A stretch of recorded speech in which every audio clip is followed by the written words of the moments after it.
Hey, it's Chris here, and this week we are continuing our series on how to get set up for fly fishing for large and smallmouth bass.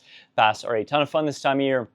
Definitely want to get out, make the most of the season. They're available local to Toronto, up in cottage country on the Kawarthas, the Muskokas, really everywhere southern and central Ontario. When it comes to leaders can be pretty varied in what you're going to want to fish for bass, depending on mainly the fly that you're fishing and then also to some extent the waters that you're fishing.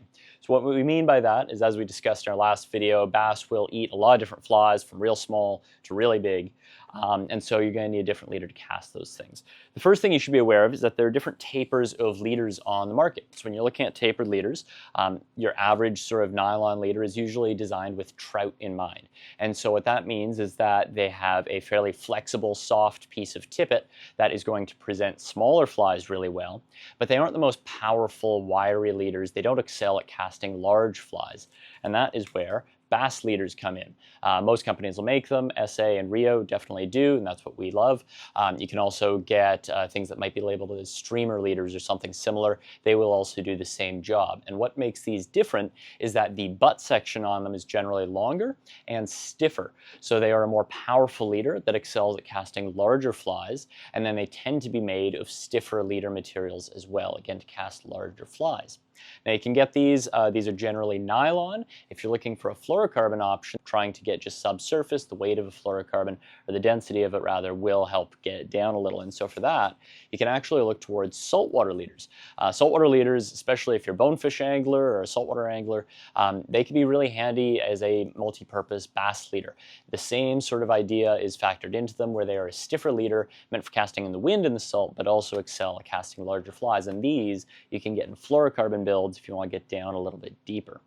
And then similarly, when it comes to tippets, there are bass tippets that you can get on the market. And again, for your subsurface fluorocarbon needs, saltwater fluorocarbons make a great bet. These are also built a little bit harder, which means they're more abrasion resistant if you are fishing subsurface in amongst weeds and rocks and logs and things like that.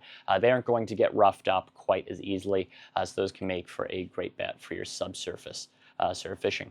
Now in terms of sizes can range a lot, and like I say, it mostly boils down to how big a fly you're trying to cast. If I'm trying to fish just a small sort of terrestrial bug like this Mr. Wiggly here, we can actually fish almost trout-sized leaders. In fact, a 9-foot 2X trout leader is a great bet for a fly this size. We don't need anything terribly stiff to cast it.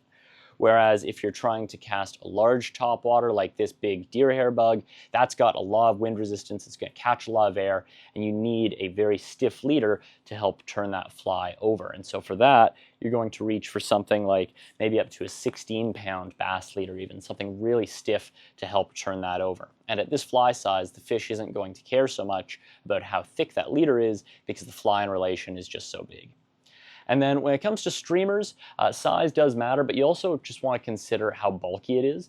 Bulky streamers, like the topwaters we were just looking at, will require a stiffer, thicker leader. However, if you're just casting something like a thin, sparsely tied clouser minnow, even though this is quite long, it's a very thin fly, and it's not going to catch a lot of air through the cast. And so for something like this, you could go with a much lighter leader, an 8-10 pound sort of leader there. Even your standard trout leaders will cast these reasonably well. So mainly you're considering bulk and weight of the fly. Bigger stuff, fish a heavier leader. Bass leaders excel. If you're fishing just smaller stuff, then your regular trout leaders will play as well. As always, if you need help figuring out what setup's going to be best for you and where to go this weekend, come down to the shop. We'll be happy to help you out. See you on the water.